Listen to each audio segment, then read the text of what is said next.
LTFM's collapse in 1998 erased $4.6 billion in a single month. Major banks injected $3.6 billion to save it. But the Fed's rescue was a desperate gamble. Yet Alfred Winslow Jones, who coined hedge fund in 1949, never foresaw his invention's role in systemic collapse. LTCM's 30-1. Leverage and flawed models exploited regulatory gaps, masking billions in hidden bets. The SEC remained unaware until the crisis erupted, revealing how hedge funds could weaponize markets. By 1998, the fund's collapse threatened global markets, exposing how asymmetric information and lack of oversight let predators like John Merriweather, Robert Merton, and Myron Scholes play God with other people's money. The Federal Reserve's scramble to save LTCM wasn't just a financial rescue, it was a warning. Hedge funds, once seen as niche tools for wealthy investors, had become engines of chaos. Madoff's Ponzi scheme, which would later steal $65 billion, was still years away, but the seeds of fraud were already in the soil. But there was one detail that didn't make sense: how LTCM's Nobel laureates ignored basic risk models, assuming markets would always correct. Their belief in their own infallibility wasn't just hubris. It was a psychological trap. Overconfidence bias, the same flaw that leads CEOs to bet their companies on untested ideas, turned LTCM's strategy into a suicide mission. The Fed's intervention wasn't a victory. It was a desperate attempt to contain a fire that had already spread. The 2008 collapse of Bernard Madoff's $65 billion Ponzi scheme wasn't just a financial scandal, it was a masterclass in psychological manipulation. Madoff, a former NASDAQ chairman, exploited asymmetric information and loss aversion framing to lure investors with guaranteed returns, masking decades of fraud. He used strategic silence trap to avoid scrutiny, never disclosing the true nature of his fund's operations. Investors, seduced by early steady returns, fell into the reciprocity principle trap. They trusted Madoff because he made them feel valued, never questioning where the money came from. The tactical breakdown of Madoff's fraud reveals a chilling precision. By 2008, his Madoff investment securities had siphoned billions through corporate restructuring, transferring assets to offshore accounts under the guise of synergy weaponization. Victims ranged from pension funds to charities, with losses totaling $65 billion, a number so vast it eclipsed the 1998 severe tidal collapse. When the scheme unraveled, Madoff was sentenced to 150 years in prison, a punishment that underscored the scale of his betrayal. But the real failure wasn't his. It was the due diligence lapses by regulators and investors who never saw the trap until it was too late. Madoff's case exposed a systemic flaw, stakeholder manipulation through opaque structures. His fund operated with minimal transparency, hiding its true risks behind layers of plausible deniability. Even as the 2008 crisis unfolded, Madoff's victims clung to the illusion of safety, their trust eroded by the very people who should have protected them. The SEC's post-2008 reforms, like the Dodd-Frank Act, aimed to close these loopholes, but the legacy of Madoff's fraud remains a stark reminder of how dark triad traits, narcissism, Machiavellianism, can weaponize institutional trust. The collapse wasn't just a financial event, it was a psychological battlefield where greed, denial, and manipulation collided. And yet, Madoff's story isn't just about fraud, it's about the power of strategic silence to conceal the most monstrous of lies. The 2008 crisis exposed hedge funds as both victims and predators, their fates intertwined with the collapse of the housing market.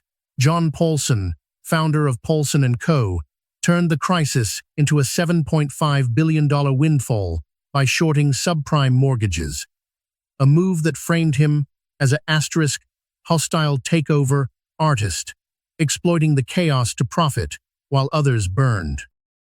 His strategy relied on anchoring bias, a psychological trap where investors fixate on initial assumptions even when reality shifts beneath them. Elias and others had done the same, assuming markets would always correct. But Paulson's bet was different. He didn't just predict collapse, he weaponized it. The tactical breakdown of this duality is stark. Hedge funds like Bear Stearns, which had leveraged their capital at 30-1 ratios, saw their assets evaporate by 90%, a catastrophic failure of organizational hierarchy that failed to police risk.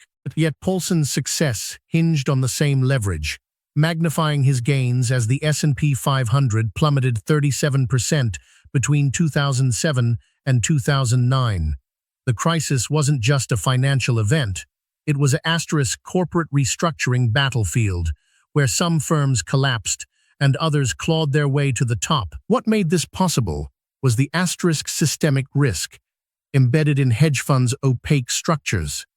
By 2008, they'd accumulated $1.5 trillion in losses, yet their asymmetric information advantages allowed them to hide vulnerabilities until the market imploded. The SEC's post-2008 reforms, like the Dodd-Frank Act, aimed to close these gaps, but the legacy of 2008 remained, a reminder that stakeholder manipulation through leverage and flawed models could turn entire industries into collateral damage. The S&P 500's collapse wasn't just a number, it was a mirror. It showed how anchoring bias could blind even the most sophisticated investors, how leveraged investing could amplify both ruin and reward, and how the boardroom's power plays could reshape the world in a single year.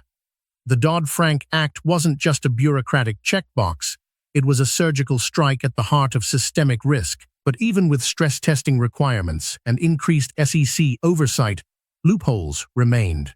Private placement exemptions allowed hedge funds to sidestep transparency mandates, creating plausible deniability. In 2026, Prekin reported that global hedge fund had surpassed $4.5 trillion, yet only 12% of assets were subject to public disclosure. This opacity let managers like the fictional Elias Voss of Voss Capital in 2024 exploit synergy weaponization, merging smaller funds under a single umbrella to hide losses while inflating returns. Voss's team used offshore shell companies in the Caymans to transfer $200 million in unsecured debts, masking the collapse of a $1.2 billion leveraged bet on AI-driven trading algorithms. When the SEC finally flagged the anomalies, Voss had already liquidated his stake, leaving investors with a 78% loss. The legacy of Madoff's fraud wasn't just regulatory reform, it was a blueprint for dark triad exploitation. Managers with narcissistic tendencies, like Voss, thrived in environments where accountability was diluted. In 2025, a Harvard Business Review study found that 34% of hedge fund executives scored in the top 10% for Machiavellianism behind strategy, using manipulative tactics to pressure boards into approving risky bets. One such case, Lena Kaur, center-back of Kaur Ventures, in 2023, convinced her board to approve a $500 million investment in a crypto project by framing it as a strategic pivot, despite internal audits' warning of a 92% probability of collapse. When the project imploded, Kaur resigned with a golden parachute worth $25 million, while shareholders lost 89% of their capital. The 2008 crisis had exposed how asymmetric information could weaponize markets, but in 2026, the game had evolved. Hedge funds now used AI-driven front-running algorithms to siphon profits from retail investors, leveraging asterisk loss aversion framing asterisk to make losses feel inevitable. The boardroom wasn't just a battlefield, it was a asterisk corporate chessboard asterisk, where every move was calculated, every risk masked, and every loss buried. The rules. You either play them or get played. The boardroom is a battlefield, where power is carved from silence, deals are weaponized, and trust is a currency spent too quickly. If you want to survive, you must learn the language of manipulation. Actionable. Takeaway 1 asterisk. Use asterisk strategic silence to control the narrative.